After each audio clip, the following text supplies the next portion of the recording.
Bismillahirrahmanirrahim. Alhamdulillahi Rabbil Alamin. Wassalatu wassalamu ala ashrafil anbiya'i wal mursalin. Nabina Muhammadin wa ala alihi wa sahbihi ajma'in. Assalamualaikum warahmatullahi wabarakatuh.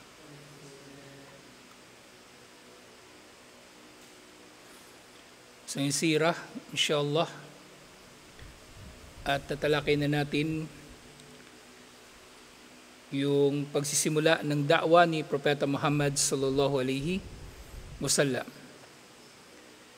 At sa mga panahon na ito ay naitakda na sa mga Muslim ang tahara at ang sala bilang kauna-unahang mga gawain na isinabatas sa Islam. So ngayon insyaAllah, sa mga panahon nga na yun ng da'wa ni Propeta Muhammad sallallahu alaihi wasallam, ilan lamang ang nagmuslim. Wa hakada marrat thalathatu a'wam, ganito lumipas ang 3 taon, ang unang 3 taon ng Be'thah, ng pangaral ni Propeta Muhammad sallallahu alaihi wasallam, wa da'watu lam tazil maqsurah al-afrad. At ang da'wa ay nalimitahan lamang sa mga individual. Si Propeta Muhammad sallallahu alaihi wasallam, halimbawa, nagda'wa siya kay Abu Bakar Siddiq radhiyallahu anhu, at si Abu Bakar Siddiq radhiyallahu anhu, siya ay nagda'wa rin sa iba pang mga tao at sila ay nagmuslim, alhamdulillah. Pero hindi ito hayagan, ito ay nanatiling lihim.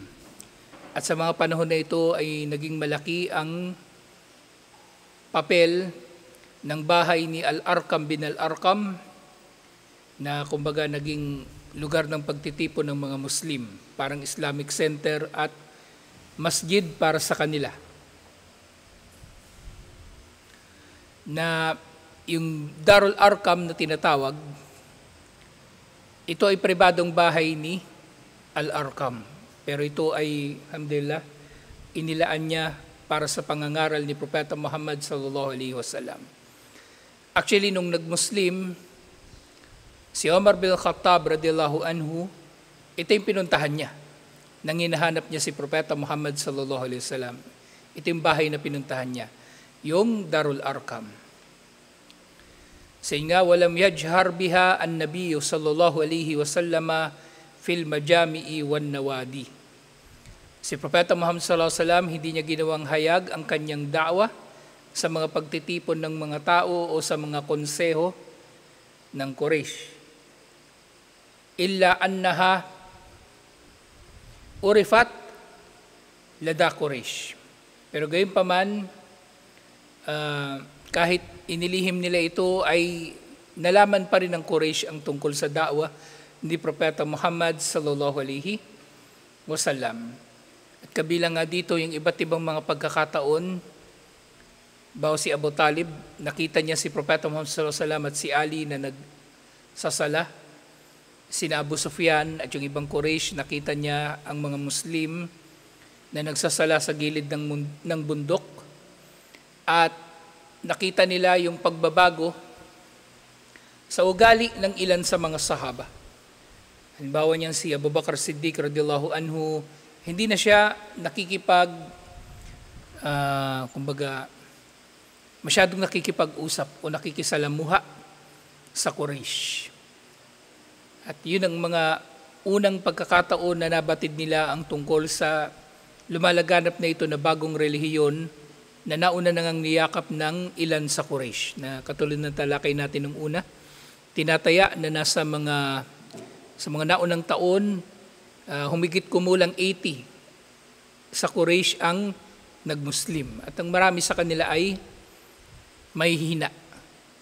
Mga alipin ang marami sa kanila. Halimbawa si Bilal bin Rabah, Abdullah bin Mas'ud, pamilya ni Yasir at yung kanyang anak na si Ammar at yung asawa niya na si Sumayya.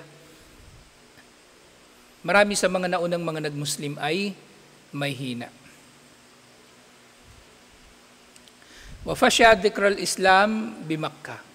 At kumbaga lumaganap na yung balita tungkol sa Islam na siyang lumilitaw na bagong relihiyon doon sa Makkah.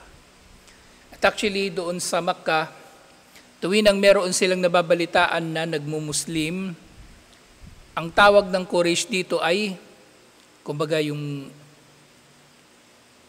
tawag nila, kumbaga sa atin kapag nagmuslim, sinasabi natin nagmuslim, ang Quraysh sinasabi nila Saba'ah. Saba'ah, ibig sabihin yumakap sa relihiyon ng mga Sabyano. At yung mga Sabyano, ito ay isang relihiyon na kakaiba pa sa relihiyon ng Quraysh na paganismo, na pagsamba sa mga Diyos-Diyosan. Kasi mga Sabyano, sumasamba sila sa mga heavenly bodies. At hindi alam ng Quraysh kung ano ba talaga yung katuruan ng Islam. Basta ang alam lang nila ang anumang relihiyon nataliwas sa kanilang relihiyon, kung hindi ito Kristyanismo, kung hindi ito Judaismo, Sabyano. Kumbaga yun yung ano lang nila, kumbaga limitadong pag-unawa nila sa bagay-bagay. Kumbaga ethnocentric na pag-unawa nila sa bagay-bagay. Ethno, ibig sabihin, tribo. Yung limitadong focus nila sa kanilang tribo na inuunawa nila ang mga bagay-bagay ayon sa kanilang values, sa kanilang tribo, sa Quraysh, yun, sa kanilang ethnocentric na pananaw, ang sinuman na hindi kabilang sa kanilang relihiyon, kung hindi Kristiyano, Hudyo, ay Sabyano. So, nabalitaan na nga nila ito, وَتَحْدُثُ بِهِ النَّاسِ وَتَحَدَّثَ بِهِ النَّاسِ. At nagsimula na nga na pinag-usapan ito ng mga tao. Siyempre, katulad na binanggit ko kanina, nakitaan ng pagbabago sa ugali ang ilan sa mga sahaba na nagmuslim. وَقَدْ تُنْكِرُ لَهُ بَعْدَهُمْ مَحْيَانًا. At dahil hindi pa sila handa, yung Quraysh, yung mga nagmuslim na kabilang sa Quraysh, hindi pa sila handa na kumbaga ipakilala sa publiko ang kanilang relihiyon, at maring natatakot sila na mapipinsala sila kapag nalaman ng Quraysh na sila ay mayroong bagong relihiyon. Liban pa sa relihiyon nila, ang ilan sa kanila ay tumatanggi. Kumbaga tinatanggi nila na sila nga ay nagmuslim. At syempre yung Quraysh, hindi rin nila tinatanggap ito. Kumbaga nagpakita na sila sa umpisa pa lang, maaga pa lang, nagpakita na sila ng pagtanggi sa Islam na hindi nga nila ito nagugustuhan. وَأَعْتَدَوْا عَلَى بَعْضِ الْمُؤْمِنِينَ.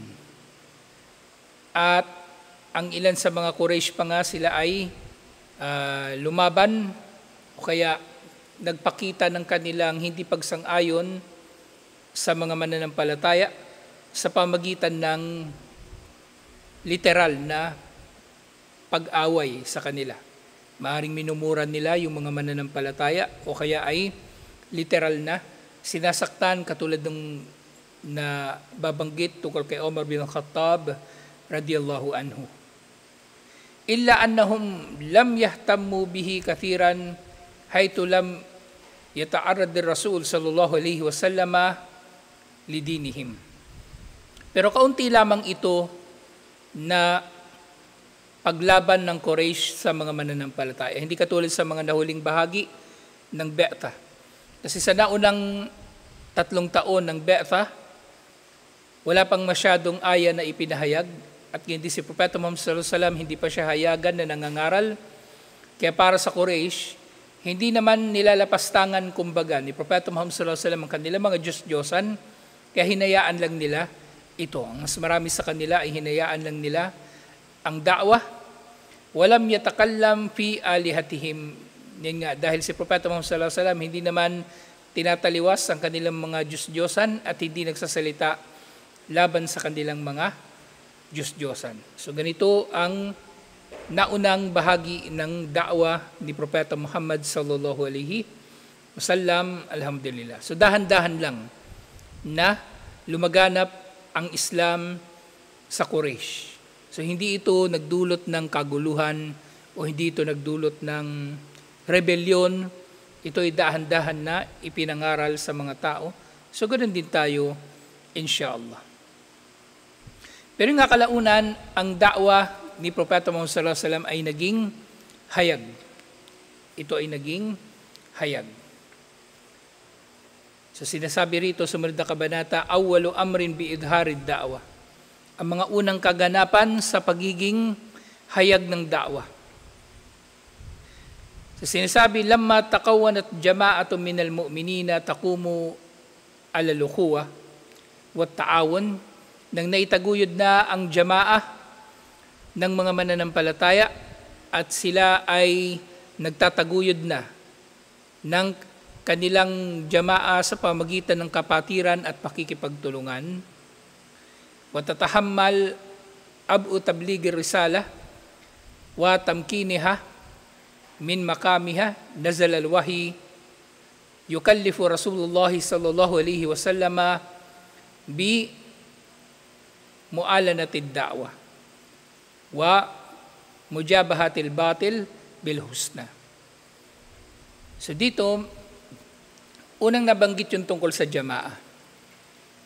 So makukuha nating aral dito sa naunang mga taon ng da'wa, pinatatag muna ni Allah ang samahan, ang organisasyon ng mga Muslim bago sila inutusan na maging hayag sa kanilang da'wa. So mula rito makukuha natin ang aral na napakahalaga na magkakaroon ng jama'a o ng pamayanan o lipunan, estado ng mga Muslim. Depende sa kung ano yung kaya nilang mabuo. So maaaring ilang Muslim lang ito, ilang pamilya. Ang mahalaga ay mayroong kaayusan dito. Mayroong pinuno, mayroong mga tagasunod, mayroong silang paninindigan, at mayroong kaayusan. Kumbaga, ang mga ito ay magdudulot ng kaayusan sa kanilang mga kaparaanan. So naunang mas importante yun. At pagkatapos ng noon, saka lamang bumaba ang aya o mga kapahayagan na nag-oobliga kay Propeta Muhammad sallallahu alaihi wasallam na gawing hayagan ang da'wa. At syempre, kung ginawa na itong hayag ni Propeta Muhammad sallallahu alaihi wasallam, ganun din yung mga sahaba. Ginawa na rin nilang hayag ang da'wa. At ngayon din, kasama nito ang utos ni Allah na, kumbaga, taliwasin nila o kaya isawatahin nila ang batil sa pamagitan ng husna. Na sila ay mangangaral, kumbaga, laban sa batil sa pamagitan ng kung ano yung mainam. Mainam na pananalita, mainam na gawa, at iba pa. Mainam na pangangatwiran. Kasi nga ang Islam, hindi naman talaga ito lumaganap sa pamagitan ng digmaan. Ang Islam ay lumaganap unang-una sa pamagitan ng pangungusap ng mga mangangaral sa mga tao, sa pamagitan ng mga salita na nangungusap sa kanilang mga isip at puso. Ganun lumaganap ang Islam. Nakusang loob na yumayakap ang mga tao sa Islam. Walang pinilit sa kanila. Kung meron man, napakakaunti. At ang dalil dito, kung ang mga bansang Muslim, pinilit lang sila na mag-Muslim, di sana nung nawala na yung mga pinuno nilang Muslim, tumalikod na sila sa Islam. Nung naghari na ang mga kuffar sa mga Muslim, di sana tinalikuran na rin ng mga tao ang Islam. Kung hindi nila ito, taus-puso o voluntaryo na niyakap. Pero yun nga, ang mga tao, niyakap nila ang Islam. Kaya nga sa mga tinatalakay natin tungkol sa mga digmaan na kinasangkutan ng mga Muslim, so kung ang mga Hudyo at mga Kristiyano ay naroon sa isang lugar na nasakop ng mga Muslim, ayaw nilang mag-Muslim, pwede sila magbayad ng jizya. Pero iba pang relihiyon, halimbawa yung mga Zoroastrian, mga Buddhist, papalayasin sila. Papalayasin sila sa lugar ng mga Muslim, o kaya bibigyan sila ng, kumbaga, malilipatan. Bibigyan sila ng malilipatan. Pero maaari lamang maging dhimmi, maaari lamang magiging citizen na hindi Muslim sa isang estado na Muslim, Kristiyano at Hudyo lang. Kristiyano at Hudyo lang. So ang Islam, ito ay lumaganap sa pamagitan ng kabutihan. Hindi ito lumaganap sa pamagitan ng digmaan. So merong aya sa Surah Asy-Syu'ara, chapter 26, verse 214, "Wa-andir ashiratakal aqrabin." At magbabala ka, Muhammad sallallahu alaihi wasallam, sa iyong malalapit na mga kamag-anak. So ito yung sinabi, ito inutos ni Allah. Yung ashiratakal aqrabin, ang tinutukoy dito ni Allah, unang-una, yung malalapit na mga kamag-anak. Malalapit na mga kamag-anak. Siyempre, sa mga malalapit na kamag-anak ni Propeta Muhammad sallallahu alaihi wasallam, naroon na si Abu Talib, sina Al-Abbas, yung kanyang mga pinsan, at iba pa. At siyempre, applicable din ito sa mga sahaba. At sila ay nagdaawan na rin sa kanilang mga malalapit na mga kamag-anak, bagaman nauna na rin silang nangaral sa malalapit nilang mga kamag-anak. Pero si Propeta Muhammad sallallahu alaihi wasallam, ang malinaw o ang hayag sa mga batayan, ang nagmuslim lang talaga sa kanyang mga kamag-anak, si Ali bin Abi Talib. Siya lang.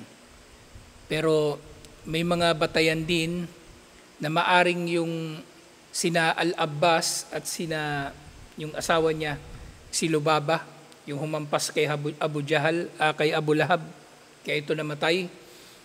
Maaring maaga rin silang nagmuslim. So maaring hindi sa kauna-unahang mga panahon, pero maaga rin silang nagmuslim. Waqad warada fi siyaki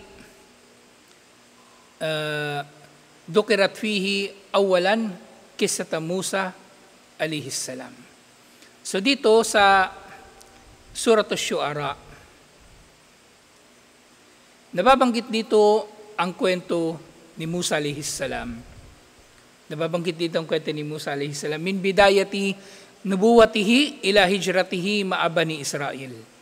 So nababanggit doon maraming mga aya doon sa Surah Asy-Syu'ara ang tungkol kay Musa alayhi salam, at nakwento dito ang tungkol sa pagsisimula ng kanyang pagiging propeta hanggang sa kanyang paglikas, hijrah, yung exodus mula sa Egypt kasamang angkan ng Israel.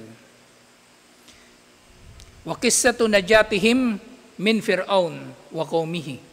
At syempre ang kwento ng kanilang tagumpay laban kay Paraon at sa kanyang nasyon. Wa igraqu ali Fir'auna ma'ahu, at ang pagkakalunod ni Paraon at ang kanyang nasyon. Waqad ishtamalat hadhihi al-qissa ala jami'il marahil allati marra biha Musa alayhi salam. So doon sa mga aya ng Surah Asy-Syu'ara ay natalakay dito ang lahat ng antas, kumbaga lahat ng baitang o lahat ng kabanata sa talambuhay ni Musa alayhi salam. Kilalu da'wat Fir'aun wa qaumihi ila Allah. At lalong-lalo na yung kanyang da'wa para kay Paraon na tanggapin si Allah at yakapin ang Islam, at gayon din sa kanyang nasyon. Kasi sabi nga, bakaan na hadat tafsil, ji'a bihi ma'a amri Rasuli sallallahu alaihi wasallama bijahrid da'wati ilallah. Na para bang ang mga pagdedetalye na ito ni Allah subhanahu wa ta'ala doon sa Surah Asy-Syu'ara ay sinadya na ipahayag kasama ng utos kay Propeta Muhammad sallallahu alaihi wasallam na gawing hayagan ang da'wa. Liyakuna amamahu wa amamu ashabihi mithal lima sayalkunahu min at-takdibi wal ittihad hinama yajharuna bid-da'wa. At ang dahilan dito, ang hikmah dito ni Allah, upang sila ay magkaroon ng mabuting halimbawa. Si Propeta Muhammad sallallahu alaihi wasallam ay makakuha ng mga aral at mabuting halimbawa mula sa kanila, kina Musa alayhi salam at kanyang mga kasama. Dahil tiyak na makakaharap nga ng mga sahaba, makakaharap ni na Propeta Muhammad sallallahu alaihi wasallam at ng mga sahaba sa mga parating na panahon ang pagpapasinungaling. Sa pinasinungalingan sila ni na Paraon. Pinasinungalingan sila ni Paraon, at gayon din sila ay dumaan sa pagpapahirap nang sila ay naging hayag sa kanilang da'wa. Nang naging hayag ang da'wa ni Musa alihis salam at ni Harun alihis salam, lalong pinahirapan ni Paraon ang angkan ng Israel. Bago pa dumating si Musa alihis salam, di ba galing sa Madian, actually bago pa siya umalis ng Egypt, inaalipin na ng mga Egyptian ang angkan ng Israel. Kaya nga di ba may nasuntok siya na Egyptian at yun ay namatay. Sa panahon na yun ay inaalipin na ng mga Egyptian ang mga angkan ng Israel. At actually doon pa lang sa kapanganakan niya, di ba? Pinapapatay yung mga baby, ngunit siya ay naitakas ng kanyang ina. Pero nang naging hayag ang da'wa ni Musa alihis salam, kinakausap na nila si Paraon, mas matindi yung naging ganti ni Paraon o pagpapahirap sa angkan ng Israel. Kaya nga, may ilan sa mga mangmang na kabilang sa angkan ng Israel, sinisisi nila si Musa alihis salam, sinasabi nila na pinahirapan na sila noon pa at mas pinahirapan sila pagkatapos na naging propeta at pagkatapos ng nangaral si Musa alihis salam. So lahat ng ito ay magiging aral para sa kanila at mabuting huwaran. At ganyan din sinabi ni Allah, وَلِيَكُونُوا عَلَى بَصِيرَةٍ مِّنْ أَمْرِهِمْ mundul bidaya. At nang sa gayon, ang mga Muslim ay magkakaroon ng malinaw na kaalaman sa mga bagay-bagay na may kinalaman sa da'wa, mula sa pagsisimula pa lamang ng kanilang da'wa, alhamdulillah. Mula sa simula pa lamang ng kanilang da'wa, kumbaga, nakakakita na sila ng parallels, nakakakita na sila ng mga pagkakatulad sa kanilang kalagayan at sa kalagayan ng naunang mga nasyon. Lalong-lalo na nasyon ni Musa alihis salam. Wa min nahiyatin ukhra tashtamilu hadhihi sura ala dhikri mal al-mukaddibin lirrusul. So nababanggit din sa Surah Asy-Syu'ara ang kwento tungkol doon sa mga nagpasinungaling sa mga sugo. Doon sa mga nagpasinungaling sa mga sugo, na hindi sila naniwala sa mga sugo, kaya sila iwinasak ni Allah. Min qaumi Nuh wa Ad wa Thamud wa qaumi Ibrahim wa qaumi Lut wa ashabul Aika. So nababanggit dito ang nasyon ni Nuh, ang nasyon ng Ad, na doon pinadala si Hud, sa Thamud na pinadala doon si Saleh, ang nasyon ni Ibrahim, ang nasyon ni Lut, at ang ashabul Aika. Lahat ito ay nababanggit sa Surah Asy-Syu'ara. Adda ma dhakara min amro Fir'aun wa qaumihi. So ito ay idinagdag na mga aral ni Allah, karagdagan pa doon sa mga nababanggit tungkol kay Paraon at sa kanyang nasyon. Liya'lam alladhina sayakumuna bitakdibi akibatu amrihim wa ma sayalqawnahu min mu'akhadatillahi in istamarru alayhi. Na dito rin sa Surah Asy-Syu'ara nababanggit na tiyak na malalaman ng mga nagpasinungaling sa mga sugo ang resulta ng kanilang mga gawain. At ito ay ang pagharap nila sa parusa ni Allah kapag sila ay nagpatuloy sa kawalang pananampalataya. وَلِيَعْرِفُ الْمُؤْمِنُونَ أَنَّ حُسْنَ الْعَاقِبَةِ لَهُمْ وَلَيْسَ لِلْمُكَذِّبِينَ. Siyempre, ito ay assurance o pagtitiyak ni Allah para sa mga mananampalataya na para sa kanila ang mabuting wakas. Kumbaga, kahit ano pa ang hirap na kanilang pagdaraanan, ang mabuting wakas ay para sa kanila at ang tagumpay ay tiyak na para sa kanila. Hindi man sa mundong ito, bagkus ay doon sa kabilang buhay. At ang pagkawasak ay tiyak para sa mga nagpasinungaling sa mga sugo, kung di man sa mundong ito, doon sa kabilang buhay, una at higit sa lahat. So dito, nagsimula na ang pangangaral ng mga Muslim, alhamdulillah, pero bago sila nangaral, ay nagbigay muna si Allah sa kanila ng magandang pangaral sa pamagitan ng pagkakapahayag sa Surat Asy-Syu'ara, na dito nababanggit ang kwento ni Musa alayhis salam at ilan pang mga nasyon na nabanggit nga kanina. Alhamdulillah. So tutuloy natin ito insyaAllah at tatalakayin na natin yung pagsisimula na ng pakikipag-usap ni Propeta Muhammad sallallahu alaihi wasallam sa kanyang mga kamag-anak at sa Quraysh sa pangkalahatan at kung ano ang naging kumbaga tugon nila dito insyaAllah. So tutuloy natin ito. Assalamualaikum warahmatullahi wabarakatuh.